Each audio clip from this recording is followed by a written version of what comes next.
Hey guys, welcome to the LT Brings the Heat podcast. We're your hosts, Sean Laird and Adam Heisler, where we talk about baseball and sports performance. With topics ranging from coaching, business, and player development, our goal is to bring you a no BS approach to development in baseball and sports performance. Hope you guys enjoy. Let's rock and roll. Hey guys, got an episode today with a special guest, Andrew Carden. He's the head coach at Coastal Alabama Community College. Adam knows him pretty well. I've only spoke with him maybe once, maybe twice, and just kind of introduction when I was at South a couple of times when he was over at South Alabama as director of ops. But this is a really good episode. This is an episode of a guy that we get to really listen to talk genuine and really is about relationships and building relationships here, and kind of talks about the recruiting process, about what he wants to do and how he is. The most important thing for him is to be honest and upfront.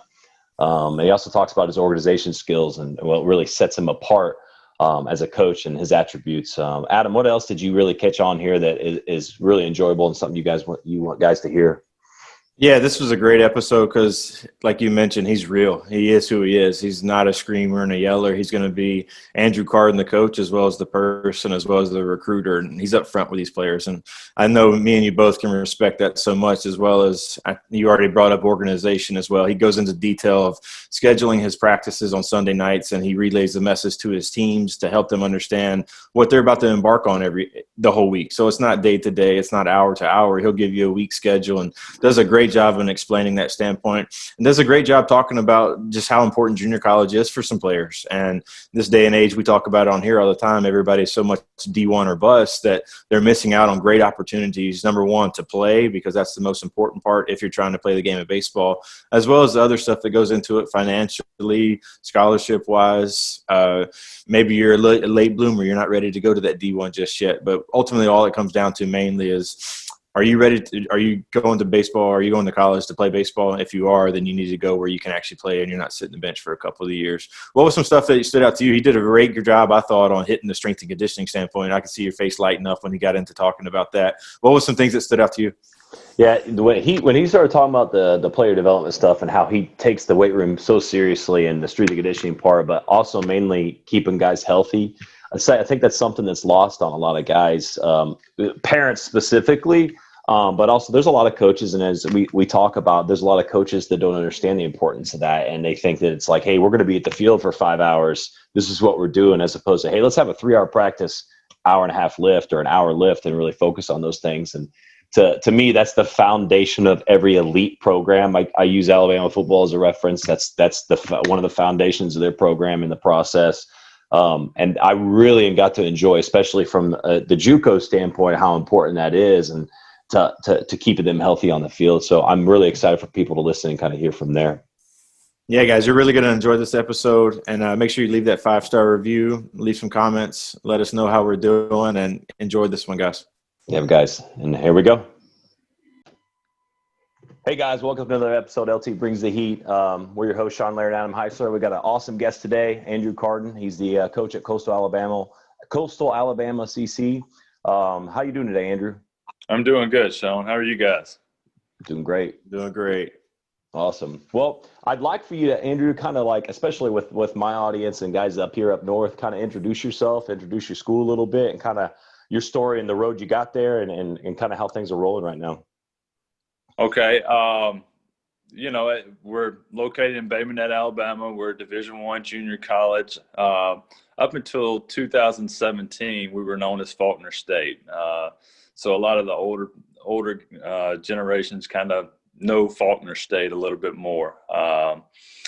As far as my road goes, I went to a traditional high school in North Alabama, played for a Hall of Fame coach in college at Cumberland University, took a junior college job from there at Central Alabama, and then I was fortunate enough that Mark Calvey hired me at South Alabama. I was there for 8 years, and then, fortunate enough to come over here, and this is my second year here at Coastal. That's awesome. Awesome Yeah, stuff. with that being your second year, Carden, what with you making that transition from South Alabama to junior college, What was kind of the I'm ready to kind of take on my own ship moment of, hey, I'm ready to kind of be in control of some guys, especially at the junior college level? Was there anything that kind of just stood out to you? Maybe it was about Coastal Alabama, or maybe it was about just kind of going down the junior college road just to kind of get your college career as a head coach started. Yeah, I'd had a little taste of junior college at Central Alabama before I was at South. And then being at South, I just, I kind of missed the part of, going and recruiting and being out there and being with the guys and working with them and the instruction. I kind of missed that part of it a little bit. And, so when this opportunity came up, like, we loved the area down here. We loved where we lived, and I knew we needed to stay relatively close to here. And so when this opportunity came up, I wanted to go for it because it gave me the opportunity to be able to jump back into recruiting, to jump into the instruction part of it again. Awesome stuff. Andrew, the one thing I like to up north here, obviously JUCOs are not as popular. Most of them are in the Illinois area. You got some of them in Michigan. Indiana doesn't have any. One thing that I always talk about with guys that I coach the Indiana Bulls is about how good of a route that is for a lot of people, how sometimes it's the best route. And as you know, at South, like, we had an absolute ton of superstars. Adam himself, come from the junior college level. Can you kind of talk about the town a little bit, talk about, the avenue and the road and why that is a good route for some guys and why it's a route to kind of help them develop in the long run? I think ultimately is the opportunity to play. And play right away. Like, we were, before the whole COVID thing hit, our fall schedule was set up to play September 10th. We would have been in school 3.5 weeks, and we would have had freshmen out there competing in a game. Yes, it's a fall game. It's a little bit different than a spring game. I understand that part, but, we would have expected them to compete and to help. And, you just get a chance to play games. That game experience matters so much. And, we get to play 20 games in the fall. And it's not like there's two classes, obviously. So it's not like you got a load of guys in front of you. When you step on campus, you get a chance to get out there and improve and get those reps that you need, get the game reps that you need, and you get them right away. And then I think also, for us, we talk a lot about development with the guys. For a lot of guys coming out of high school, and especially in this time, it's, that school you're looking for may not be there. It may not be what you were expecting to get out of high school. And so I think junior college still keeps that avenue open where, hey, I can go here for a year or 2 years and improve my game, get those games reps, get stronger. And then maybe down the road, maybe that school you were looking for is, it's still an option. It's still an opportunity for you. No, you hit the nail on the head right there, and I'm so glad that both you guys brought that up, because in this generation, it's almost like D1 or bust. Just talking with kids that either come in the facility or that we coach this summer. And when we explain, especially when I explained that I went to junior college first, I went to Faulkner State, and then how that propelled me to go to South Alabama and play later on in my career, is you brought up a great point of, do you want to play or do you not want to play? Just because you go to South Alabama or go to Indiana or wherever you're going doesn't mean you're ready to step on as a freshman and compete for a starting spot at a big time program like that. And I think everybody gets that, hey, they just want the name across the front of the chest, but hey, are you going there to play or are you going there just to be a part of a team? So I'm so glad both of you guys were able to bring that up and talk to these guys, because it's such an important, whether you're a late bloomer or whether you're somebody that you struggle in school a little bit, maybe you need a smaller classroom, or maybe financially you're not set, because that's another big thing is you can still get scholarship money in junior college just like you do in a Division I college, and it will take you up for 2 years. And I promise you, I think your parents are going to be a lot more excited about that, especially if you're coming from not maybe a set financial background. So I'm glad that you hit on that, Carden. That was some great stuff there. And I'm glad that we have Sean here to talk about it, because it is not as popular up there up north, but down south. Carden, how many junior colleges are in the state of Alabama that have a baseball team? There's a lot in Alabama. It's somewhere in the 15 to 17 range, I believe. And that's just I'm taking that number off the top of my head, but there's a good bit in the state here. So. Yeah, it's very popular. The Mississippi, Florida, I mean, just up and down the Southeast is very, very popular here.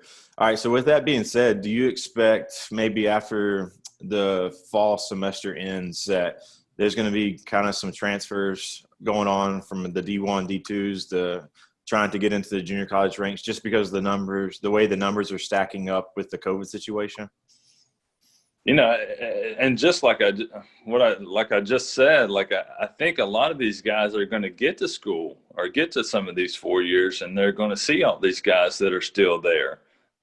Some of the fifth-year seniors that coming back for their senior year are still there, and the freshman class is still freshmen, and they're going to see playing time is going to be hard to come by. So yeah, I do believe there's going to be a lot of guys looking for new homes at the break for sure. So. Yeah, that's a big thing that I think a lot of people aren't. And unfortunately, this 2020 class and the 2021 class are going to be hit pretty hard because of that, because they're going to show up at a lot of these schools. And like you said, you're competing with a whole nother class that usually would not be there. And a lot of those guys, and that's the thing is like this game is such a game of repetition, and you have to play, you have to be live game situations to be able to get better, to grow. And it's not just the maturity, mentally, the maturity physically, those things happen in game. And I always talk about with Bulls, like, even though we're exposure baseball, we're travel baseball, right? Our development isn't really in the off season. Our develop is really in season, teaching the game, coach the game, teaching the small base running things, or teaching the approach at the plate, or helping pitchers understand, their time to the plate. There's a lot of things in high school. In high school, in the season, it's like it's win, win, win, win, win, right?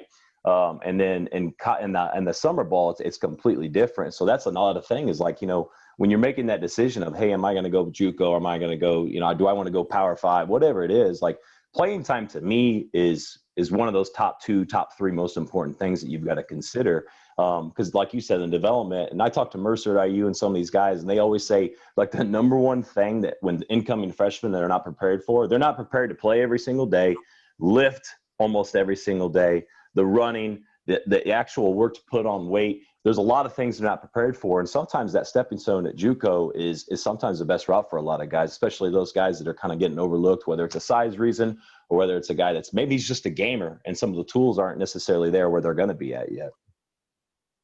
Yeah, I agree. And I'll even say, like, we'll get freshmen on our campus that it's going to take them a semester. You see it a lot where that fall semester, they're a deer in the headlights, because they haven't done the weightlifting, the group work, the trying to put on weight. And then we're playing games in there with it too. I think they get that semester to get comfortable, which is great. And for a lot of guys, they're able to jump right in. And some guys, it takes them some time. But some guys, it takes them a semester to get in there. And then they go home for Christmas, and then they're like, hey, that wasn't that bad. I can play with these guys. And then they come back with that confidence, and you see a little bit different guy second semester freshman than you do first semester freshman. Carden, when you first took the job, what were kind of the main principles and culture builders that you were trying to install in these players? Because at Faulkner State, Coach Wayne Larker was there for 20 or 30 years. He was there when I was there. So you're kind of taking over what I would say is one of the most famous coaches in the junior college ranks. What were some things that you brought to the table that maybe were a little different than the way he was doing things before? I have the utmost respect for Coach Larker. And when I was at Central Alabama, I thought a lot of this program when I was there. I know you didn't want to play these guys late. And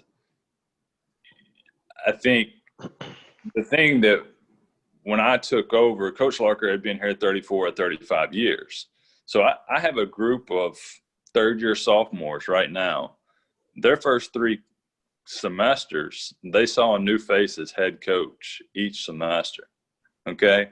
And now their 4th semester, they had COVID, and some of those guys are back. And that's, you want to talk about, some people having a hard time, like that's tough, man. That's, their 4 semesters, and some of those guys were able to move on, but there's some guys that with ability that are back. And I think, for me, I just wanted to be a guy that they knew was going to be there every day, and try to bring energy every day.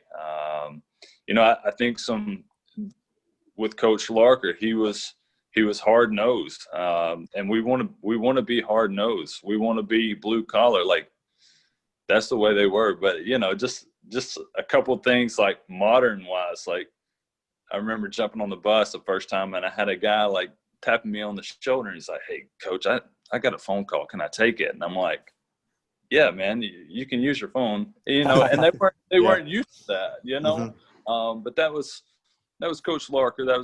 That was his way, and it worked. They had success doing it.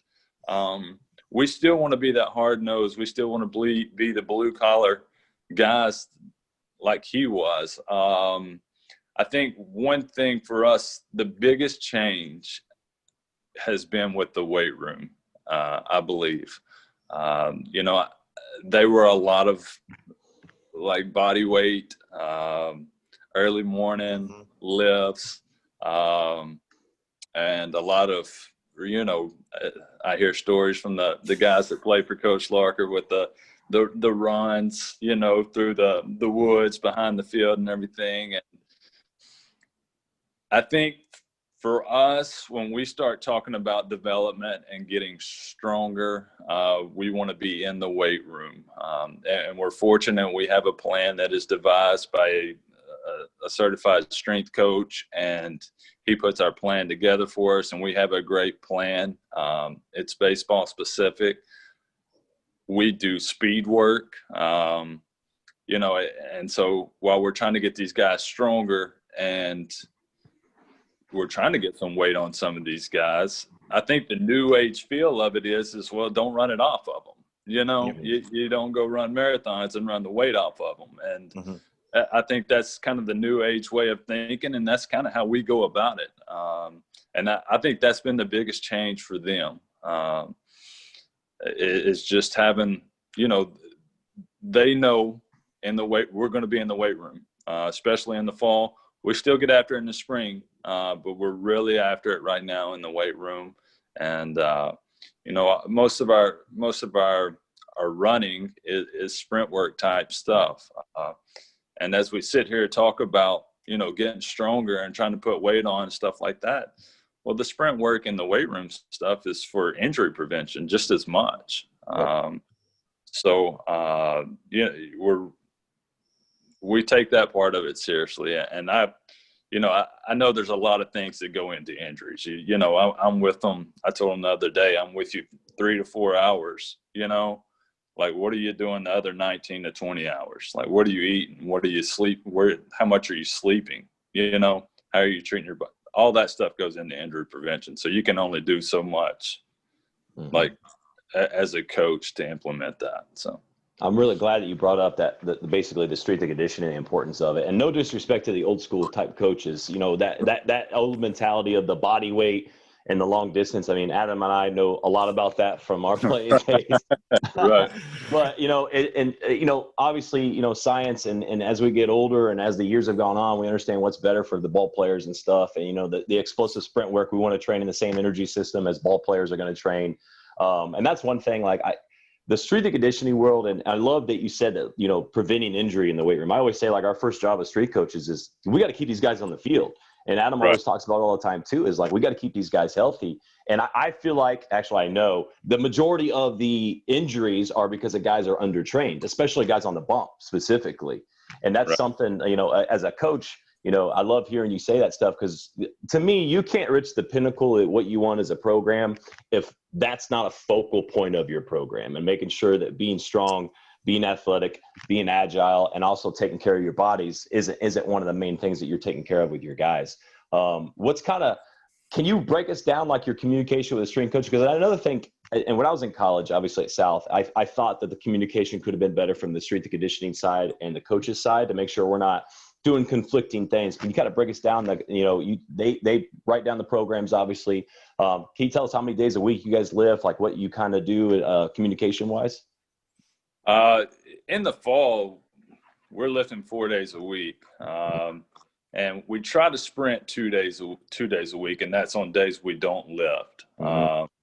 So you're talking Monday, Tuesday, Thursday, Friday lifts, Wednesday, Sunday sprint work. Sometime, depending on the week and depending on the time we're allowed that week, that sprint work gets cut to one time a week. But maybe we pick it up with a base running that we do in group work or something like that. And that's pretty much how we'll go when they get on campus. They had a program set for them over the summer, but we kind of start new when they arrive on campus. And we do some certain testing type things when they get here. And then we go through like a little introductory period of making sure they know the movements and they're performing the movements correctly. And so once we get through that, that usually takes about a month or so. Once we get through that, our program will stay the same as far as 4 days a week until we get ready to go in January. And then with junior college, we start a little bit earlier. We start the end of January. And so it gets a little bit more divided as we get back to school because we're playing inter-squad games and pitchers are lifting off of their outings, where a starter's lifting times are pretty much set. A reliever has to be a little bit more flexible, and because of that, sometimes it gets cut back to 3 days a week. We try to stay up until season starting with 4 days a week with position players, and then we'll go to 3 days a week then. Nice. Great breakdown. Yeah, that's a great breakdown right there, and how important it is just to be all on a plan together. And after you pitch, this is what you're going to go do, as opposed to just doing stuff on your own. And I think that's what you've kind of brought to this team as organization, as well as having a role and having these players understand, number one, how important the weight room is, but also how important it is to stay on the field with the hydration, the sleep, the nutrition, as well as your recovery process, because that's ultimately what's going to win ball games on the field. Have you been able to notice, since you've kind of installed the new weight room area and the new training, that your team's kind of maybe coming more together, the camaraderie, maybe you're seeing some leadership develop in the weight room that's carrying itself over into the baseball field? You'll find out a lot, and I know there's not a direct correlation of how you act in the weight room and how you act on the field. Okay, I understand that. But you find out a lot about how a guy likes to work by how he works in the weight room, and to some of these guys haven't been in a program. So some of this stuff is new to them, but you can kind of tell that in their movements as well. So, the guys that, hey, it's just me in there with them, for the most part. So, and we go 10 to 12 a group. So, like, can you skip reps? Can you skip sets? Yeah, you can, and, I'm in there. Can I count everybody's reps? No, I can't. But you find out how much a guy likes to work, how dedicated he is to improving. And there's a lot of correlation to that on the baseball field as well. Cause it's funny, the same guys that get after it in the weight room are more than likely the guy hitting after practice in the cages as well. So. Awesome. Yeah. Andrew, can you, I love breaking down the physical side. Obviously I train a lot of guys in the weight room and stuff. I kind of want to talk about more the sports specific type development. When it comes to like your hitters and your pitchers, is there any certain like kind of program and kind of like, do you have certain arm care and type of building, on ramping phase for guys on the bump? Like what do you focus on with your hitters? What's your biggest goals when you get guys on campus? Like besides getting them on the field, obviously in that 3 weeks span, like where do you want to develop hitters and where you want to develop pitchers in that aspect of things? Like I said, when they first get here, we have a base testing, and then we go through basically it's an introduction to what we want to do in the weight room. Arm care wise with the pitchers, I'm of the belief there's no cookie cutter way to do it. There's, we have 2 years with the guys, and there's probably something they've been doing for 4 to 5 years. Yep. So whatever they've done to get them to that point, we're going to try to encourage them to keep doing it, unless it's something drastic. And we're going to be like, hold up, let's try something else. But there may be things along the way of their routine. Like we want to provide the things for them. We want to provide the bands. We want to provide the weighted balls. We want to provide those things to them to help them with their arm care and their routine. And we may throw things at them that we think may help them with their routine. And if it doesn't, they don't like it, we scrap it. But it also gives them ownership over what they're doing with their arm care. So pitching wise, we kind of give them, like I said, a little bit of ownership over it, something that's got them there, something that they think makes them feel good. Sometimes a little bit of it is mental, Yep. if a pitcher's got to do whatever, these 6 things before he throws, and that's what makes him feel good. And if he feels good, there's a better chance that he's going to go out there and have confidence and be able to perform. And then as we get on into the year with our workouts and everything, pitching wise, once they start on a routine of throwing in the season, we try to get them lifts in within 24 hours of pitching. So if you have a start on Friday, there's a good chance you're probably going to go get a lift in after your start Friday night. And sometimes it's a little bit more difficult on a road trip, but we'll do it when we get back. So awesome. Yeah. I think that's a missing link a lot of times is some guys they show up on campus and guys say, this is what we're going to do. Bang, bang, bang, bang, bang. And a lot of that ownership of you want your guys comfortable too. And I would assume that at least the majority of guys have some sort of routine. There are the guys that are pretty green and you have to teach those things. Obviously you approach those guys as they come. But I think that's something, and Calvi was on, some episodes ago talking about the same thing is like, nobody knows their body better than themselves. And that's something like if you can kind of help them in some of the weak links on their prep or, their post throwing or whatever, I think that's kind of the best of both worlds where you get guys not only to buy into what you're doing, but also they get, like you just said, they get more ownership and they understand like, hey, this is at the end of the day, it's relied on me. I've got to do these things. I've got to do these things. I got to figure these things out. And I always love there's definitely, we've had certain coaches to say, we're all going to do it this way. These are the 3 ways we're going to do it. And that's how it is, period. And then you get a lot of resistance when that happens. Right. And a lot of this I took in while I was at South, and, I know Coach Phillips there, he'll tell them, if they have ownership over it and it goes wrong, they're not blaming anybody else, and if vice versa, if you're telling them this way or the highway and they don't have success, well, guess whose fault it is, they're going to point the finger at you. And then it turns into a tough situation, Yep. Yeah, that's awesome that you were able to hit on that stuff. Andrew, who's kind of some your coaching mentors? I know you're at South Alabama for 8 years. Or who were kind of some coaches that made an impact on yourself that you're trying to install now that you're the head man over there at Coastal Alabama into your players? Man, I've been really fortunate as far as that goes.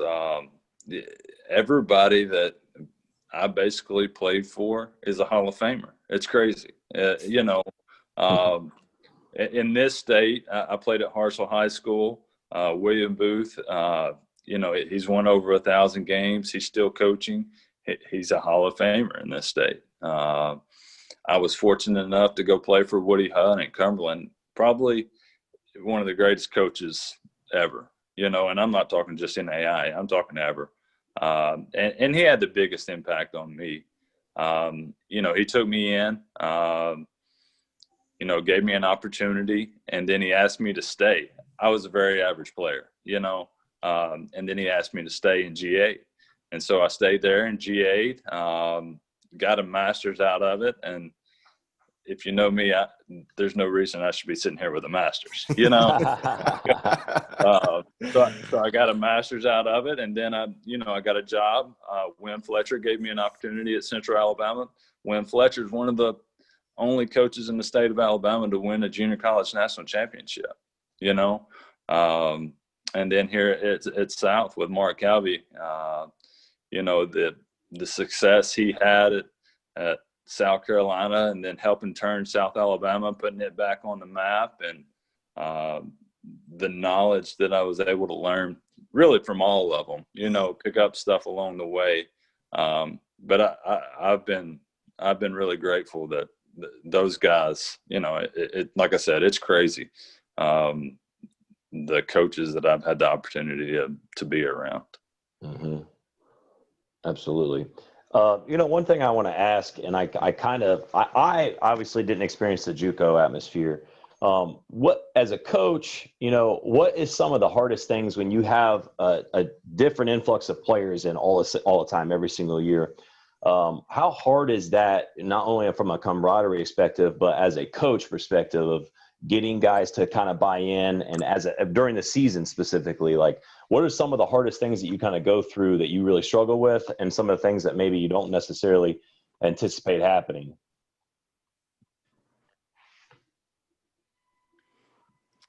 I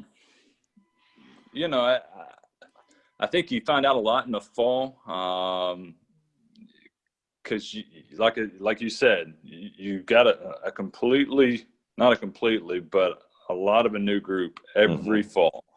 But I think opportunity where you're able to get out there and play some games, and everybody knows when you start playing games and you're around your teammates more, and you find out who's a good teammate, and you're able to interact more and stuff like that. You start figuring out how the team camaraderie is going to be, how they're going to come together. And some of those guys that that are not good teammates and that are more individuals kind of get singled out and kind of get left behind there. And it's a little bit more difficult this year. You talk about turnover a little bit, like our sophomore class is really still freshmen, and so trying to figure out the turnover from this year to the next is going to be a little bit more difficult, because those guys are going to, all of them are going to say, yeah, if I got a 4-year scholarship, then I want to move on. Well, that's not going to be the case for everybody, and so then you got to try to figure out who's going to be here and who's not going to be here.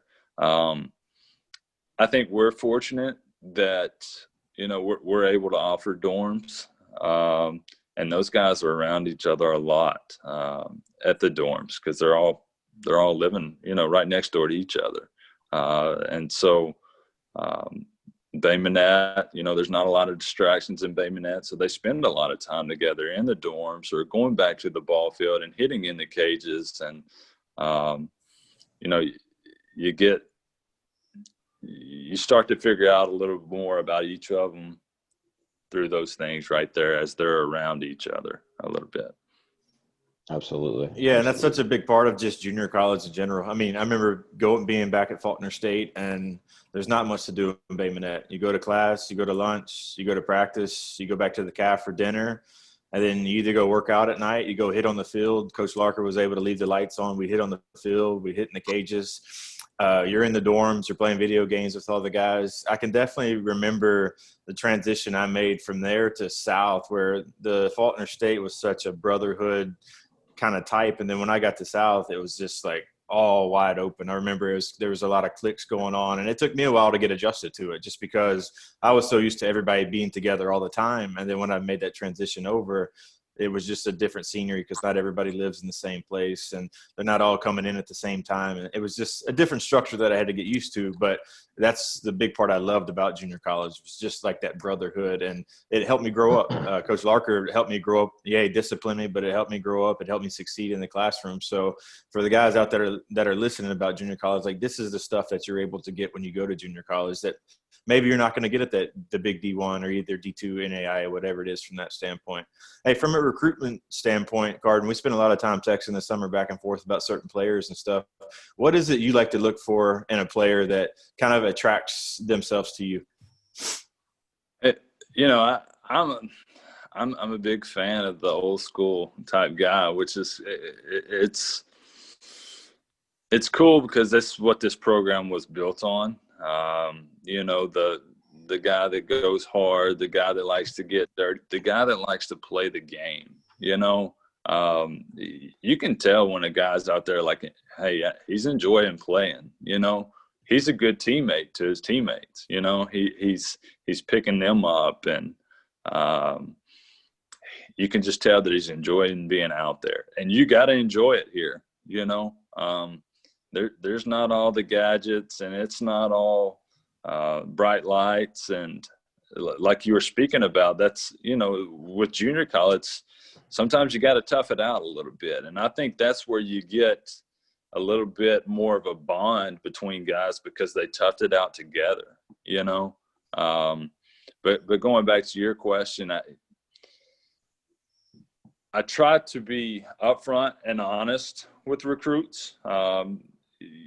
You want them to know what they're getting into. And like I said, they got to want to play the game. They got to want to get better. They got to like playing the game because it's what you're coming here. You're coming here to get an education. Obviously, that's number one. But like, what you get when you get here is what I'm telling you from the get-go. So I think looking for in players, it's guys with good attitudes that like to play the game hard. Like I said, the old school dirt ball. That's the guys I really like. Now, not every player's like that, and we're not going to get every player we want like that either. I think also you see some guys that, you can see their tools there. And maybe they haven't had the experience of playing year round, that you can see, hey, if we get this guy year round, that maybe he projects a little bit more, that hasn't had the good workout routine, that hasn't had the opportunity to be around guys to help him develop.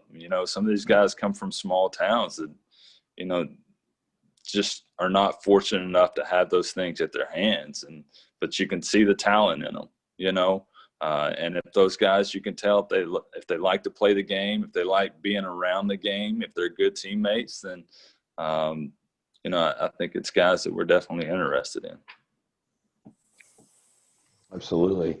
One thing I want to start asking when we have guests on, and I think that it's really good because, for me, I know what's the best attribute that I have as a coach and things that I think about, and everybody's going to have their different personalities. Obviously, Adam's personality is different than mine. Yours and mine are different. What would you say your biggest strength is as a coach? Like, what do you do? What sets you out apart from everybody else?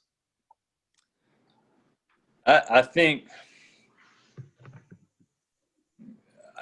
organization, and it that goes along kind of a little bit with the question that Adam had asked earlier, just letting these guys know what to expect. Like, we meet on Sunday nights.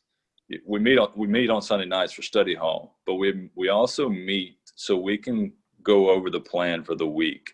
Like, I want these guys to know what to expect each week, and to have a plan, what practice is going to be like, so they know what to be ready for.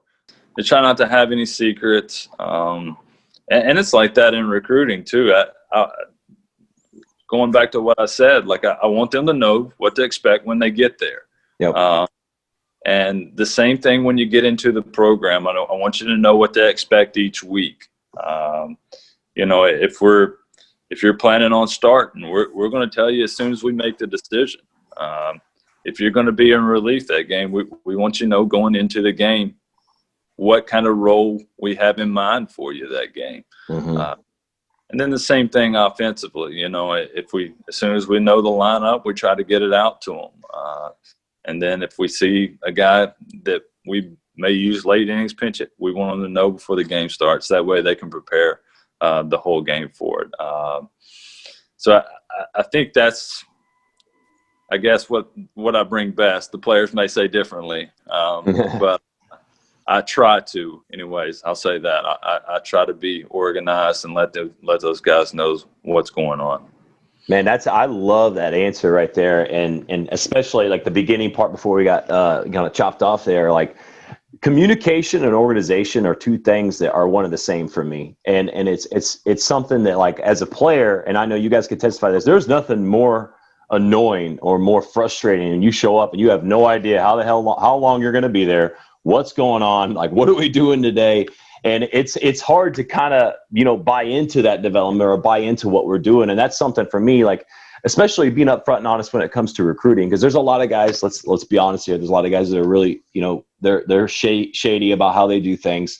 And there's guys that are upfront. For me as a coach, at the high school level, I have nothing but the utmost respect when guys are upfront. If they say they're going to do something, they say they're going to offer a guy, they end up offering a guy, and they're communicating from the recruiting standpoint.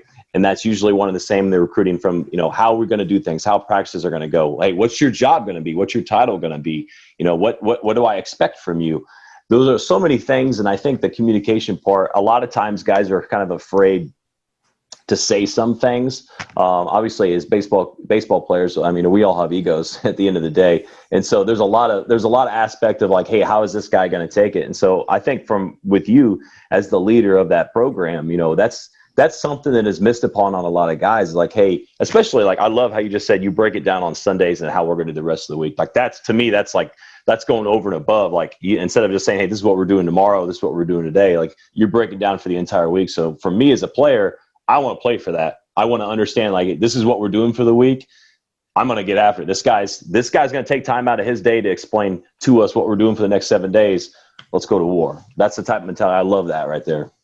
I tell our guys all the time, like, they determine how this team, how much success we have, how much we're able to improve.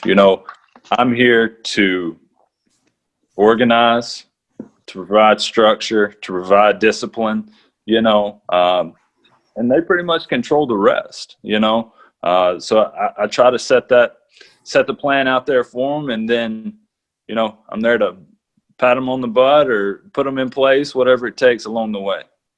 Awesome. Yeah, that's great, because we can speak from experience that this doesn't happen everywhere, guys. The ones that are listening, the organization, the planning out your schedule, it's not normal for a lot of people. I promise you that. There's so many that just fly by the seat of their pants and, hey, this is what we're going to do today. So being a college player that needs structure, you're 18 to 20 years old, you need that structure in your life, between school, between working out, between recovering, between practice. There's so much going on that you need that structure, where maybe if you're trying to get back home for Mother's birthday, exactly, hey, this Thursday we have this going on. It just helps plan everything. So I'm so glad that these players are being able to go through that experience, because it's going to help them later on in life too, of teaching them how to be structured and how to run about doing business the right way. So that's such a cool experience from there. And one thing I'm going to hit on, that Carden's not going to speak for himself, but just being around Carden, his relationship skills are pretty awesome. He knows everybody. He speaks to everybody. He talks. He builds relationships with guys. It's not fake. It's not, hey, how you doing? It's deep conversations. Every time I've ever went up there, we always talked for 25 to 30 minutes when I was going in there just for one little answer. But it's just the way he goes about things. So building relationships and earning trust with these guys. And me and Sean talk about it all the time on here, is if I trust the coach and these players, if you trust the coach, you'll go to war for that coach. Now, if you can kind of see that, hey, maybe he's not in it for the right reasons, it's tough to go to battle for guys like that. So I'm so glad that you're in the trenches with them, not only in the weight room, but out there on the baseball field too, because it just kind of shows that, hey, that's somebody I want to play for. He's going to push me in there in the weight room, He's going to organize my schedule for me, as well as he's going to help me win ball games on the field. So props to you, man. I'm pumped about it. I wish I could go back and play for you, man. I promise you that. I appreciate that. I wish you could too. I really do. So Absolutely. Well, I'm kind of going to ask you a loaded question now, Andrew. So we all experience guys like this. You get a guy in the program. He's stubborn. He's thick-headed. He's kind of got bad body language. Kind of struggles getting understanding the camaraderie and the brotherhood and the atmosphere and the discipline organization that you're trying to implement. You pull this guy to the side. What's this conversation like with guys like that come in? Because we all experience guys like this. There's some guys that think that they're better than everybody else. They should be hitting third and playing third every game, wherever their position is. How's that conversation go from you? It's funny because that happens. It happens a lot. Everywhere. Yep. You can speak from experience on it. So, like you said, you pull them in, you have the conversation, be like, hey, this is what I'm witnessing. What's going on with you? You try to figure out, what if it's something from the outside? Yeah. It may be something he's getting from the outside. It may not be him. Yeah. First year, it happened a few times. Yep. We had a guy and I took over a program 2 weeks before school started. I knew one player of 36 guys. Okay. So we had a guy that didn't want to be out there, and he was bringing everybody else down, and I called him in and I was like, man, what's going on? I was like, your body language is negative. The words out of your mouth is negative, and it's kind of going through everybody else. It's rubbing off on everybody else. And he's like, Coach, I don't want to play anymore. I'm like, you don't have to be out here, man.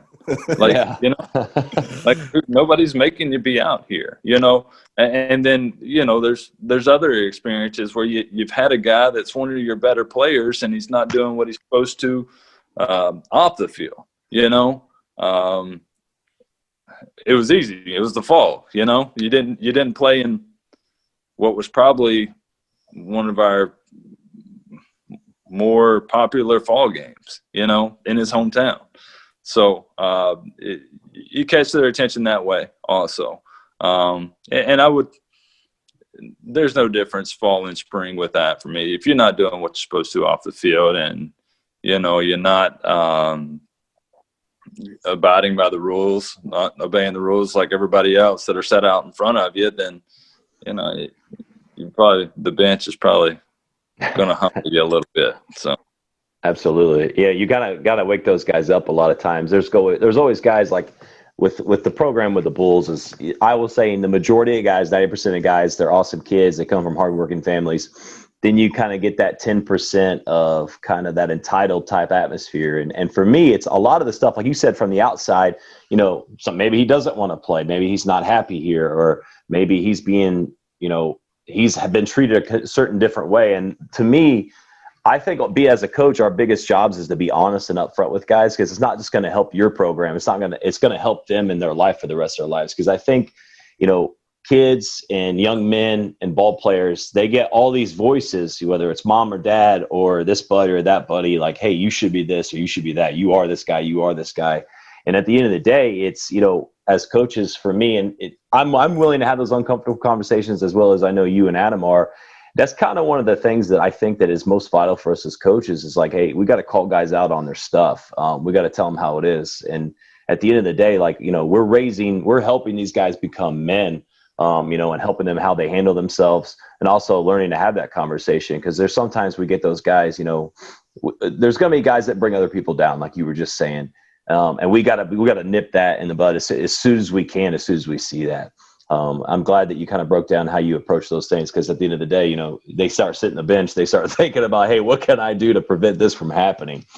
You get the guys that really want to play, and then you sit them on the bench, and that, like I said, that'll catch their attention real quick. But just to, go on what you were saying, and that's kind of what I was talking about in the recruiting process, you being up front with guys and letting them know if those guys decide to come to school here after we've been up front with them, then we kind of already have that common ground, they know what to expect. And guess what? They got the common ground with the other, 30 or so players that are there too, because they all decided to come based on what we told them, which was being honest to them up front, what the school has to offer them, what the baseball program has to offer them. So there's common ground there, And so I think when you get a lot of guys that have that common ground together, you have a positive atmosphere for the most part. Yeah, and it all goes back to the recruitment, because even just in our text back and forth every summer or during the summer, everyone was started off with, how is he as a player? How is he as a kid? Because obviously we tell players all the time, if somebody's interested in you, number one, they know you can already play the game of baseball, but when they start to ask people and ask coaches about you, it's, what is your personality like? How are you around teammates? Are you yes, ma'am, no, ma'am? Like, are you organization? Are you structured? Do you play baseball because you're good at it, or do you play it because you love baseball? And so I think for players out there, they always get so caught up in metrics and showcase numbers and rankings and stuff like that. They forget about how to be a good teammate, and they forget about how important it is just to play this game hard and how far that can kind of get you in life. So I'm so glad that you were able to bring that up again, just to kind of, for these parents to understand, because a lot of them don't. They just always think it's about the numbers and the stats, and they don't see the bigger picture out there. Like, hey, so-and-so's killing the game. He's all city, all metro, whatever it is. Why is nobody talking to him? Or it's because none of his teammates like him, because he's that arrogant, he's that cocky, and it happens a lot. We've all played with guys like that, and then it does bring the whole team down. I don't think people understand that enough, is you can kill the culture in there, and as soon as that's gone, you've lost your ship. Your ship's about to start sinking because of that standpoint. So you've got to send a message to them, or you've got to get it out of them. So that's a big thing that's going on there. Andrew, can you kind of explain for those that don't know the scholarship situation in junior college, like how much % you're able to offer, as well as how many scholarships can you offer? The good thing about Alabama is it's pretty easy. We have 24 full scholarships, which full scholarships, books, tuition, and fees for us. So pretty much what you're paying for is your housing and your food. And like I said, at Coastal, we're fortunate to be able to offer that to players. Awesome stuff. Andrew, from the recruiting standpoint and getting guys on campus and everything, and we've talked about mentality and all this stuff, and I love the breakdown of everything. And I asked you about what's your biggest thing you bring to the table as a coach, and I like asking this to every single guy, and you can answer this however you want. But for me, there's certain adversities I've had in life that really kind of changed me as a man and changed how I look and how I perceive things, maybe how I approach young men and maybe how I approach certain things in life. Is there a certain thing that happened in your life, like, adversity-wise, that kind of changed your perspective on things, or changed how you coach, or kind of changed you as a man to kind of set you out to who you are today, that some guys can learn from and really help them and listen to, basically? Adversity-wise, I lost my dad at a young age. My dad was a baseball guy. He got me started in baseball. He coached me until he passed. So motivation-wise, being able to coach a game that he loves so much, it is a big deal to me. And then, outside of that, like I said, I was a very average player in college. But I was voted captain by my teammates, and I wasn't a guy that was logging a lot of innings or anything like that. So, that to me told me right there that, okay, I was a decent teammate, at least, and I had some leadership skills. And I think the people who know me most is like, probably not very verbal all the time, but I try to do it through actions. And that's kind of one of the things that I was saying about with these guys. Like, I hope they see I'm going to show up every day. I'm going to show up and I'm going to try to bring energy every day, and so through those things, through my college experience and through the passing of my dad, like, those things kind of helped me get to where I am today. Yeah, I really appreciate you sharing that. I thank you a lot for that, because that's something. Obviously, it's personal to you, but that experience and those things you've gone through in life, like that, I could tell you right now, like I've only had maybe one conversation with you. I just told you earlier, I talked to you and we met like for like 1 minute in the past, Right. and I can tell you the interpersonal skills and the relationship building and wanting people to know that you care. I can immediately tell just by listening to you talk right here and sharing something like that, because you want to be, not only do you want to help these guys, get to their level and help coach these guys, but you want to have those relationships, because at the end of the day, that's what it's all about. Yeah. I really appreciate you sharing that. Right. Right. One thing I kind of want to close with, Andrew, is like, what's the biggest thing that you see guys coming in, your biggest advice for high school guys if they're wanting to make that jump to college, whether it's junior college, Division I, Division II, NAIA, whatever it is? What's the biggest advice that you have for those guys? I think, and it's more now than ever, I would say, is get yourself out there. If you really want to play this game, there's more than likely there's a spot for a lot of guys, so get yourself out there. I'm not saying go to every showcase, like, pick out a few schools, 3 to 5 that are realistic to you, and try to get yourself in front of those coaches. I like emails, like letting me know that you're interested in our program. Nice. Maybe I haven't heard your name before. Well, I'm going to check on it if you're interested in our program, and try to find a way to get in front of you, or get to a showcase or tournament that you're going to be at, and see if I think you can help us. So I just, and then kind of goes back to what we said a lot of, is like when you're in front of those guys, when you're playing in the tournaments or the showcases, like, enjoy that time, take advantage of the time you have. Get out there, play the game hard, enjoy playing the game, like be a good teammate. Like, when I'm recruiting guys, there's nothing more that I like seeing than a guy that's, you could tell his teammates love him, and they love being around him, and he's there. If he's 0 for 3 or if he's 3 for 3, like he's there. He's going to be there. He's going to be battling, and he's going to be trying to find a way to succeed the next time.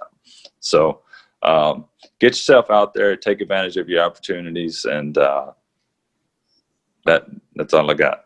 That's awesome, man. That's a great answer right there too. Like, at the end of the day, your character is going to show. That's something that's going to attract you to coaches immediately. And I always tell guys, like, if you're interested in a place, you need to reach out, send those emails, try to reach out to those guys. And that's something that, like you see a guy, and I'm sure guys get a lot of emails. They get a lot of, videos and stuff sent to them all the time. They're always going to check, because you're always looking for that guy. And if there's something that is sent, if you want to go to a certain school, or if you're interested in, 5, 6 schools, they kind of got to take the initiative. I think a lot of times guys are like, well, hey, they're going to come to me, especially in this day and age, or like, hey, what is this coach going to do for me in high school to get me recruited? Right. Thing that's kind of missed upon, but yeah, absolutely, man. Absolutely. Yeah. You hit the nail on the head, man. Take it upon yourself. Don't depend on anybody else to do it for you. If you really want to play, get yourself out there. Absolutely. Well, brother, I appreciate you coming on, man, and dropping some knowledge and sharing a little bit about your chemistry and culture in your program, man. I appreciate you jumping on and saying all this stuff. Well, I appreciate you having me. I really do. Absolutely, brother. Well, have a good one, man. Until next time, guys. We'll see you later. Thank you.